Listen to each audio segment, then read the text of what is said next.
আমার যারা junior homeo doctor আমার ইউটিউব চ্যানেলের সাথে যুক্ত আছেন, ছোট্ট একটা বিষয় বোঝানোর জন্যই এই ভিডিওটা করা। এই যে মেয়েটি ইনজুরি হলো, একটা বড় ধরনের ইনজুরি, ওয়ালের সাথে বাড়ি খেলো, এরপরে কী হলো সেটা দেখাচ্ছে, আর ট্রিটমেন্টটা কী হলো সেটা দেখাচ্ছে। এখানে আসো। এই যে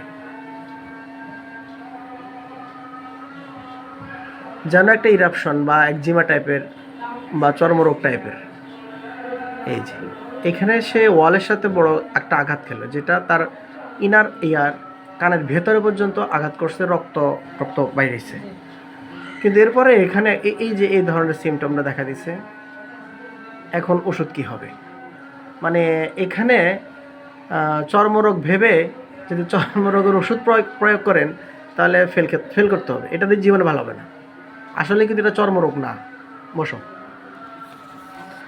তো এই জায়গাটার মধ্যে আমরা জানি ইনজুরি কেসে বেশিরভাগ আর্নিকাই প্রদান করতে হয়। এই যে আমি আর্নিকা প্রদান করলাম, আর্নিকা 1 পাওয়ার। কিন্তু লাইকোপোডিয়াম কেন? দূরের রোগী, কিন্তু সাথে সাথে সে তার গার্ডিয়ান বলেছে খাওয়া দাওয়ার রুচি একেবারে কম, জিদটা খুব বেশি, খাওয়া দাওয়ার রুচি কম। তাহলে এই যে মেয়েটাকে এখন অন্য কি ওষুধ প্রয়োগ করবো? আর্নিকাই জিনিসটা কভার করে ফেলবে, এটা হয়ে যাবে, কিন্তু খাওয়া দাওয়ার রুচি তার আসবে না। যেহেতু একটু অবস্টিনেসি আছে, আর হ্যাংলা পাতলা পাতলা মেয়ে, শরীরে কোনো মাংস নাই, একটু পাতলা, সেই জন্য লাইকোপোডিয়াম, গ্যাস প্রবলেম কেটে যাবে আর খাবার রুচি এসে যাবে। এই শর্টকাট ভিডিও, অনেক সময় খুবই শর্টকাটে রোগী ট্রিটমেন্ট করতে হয়, এটার জন্যই শেখালাম।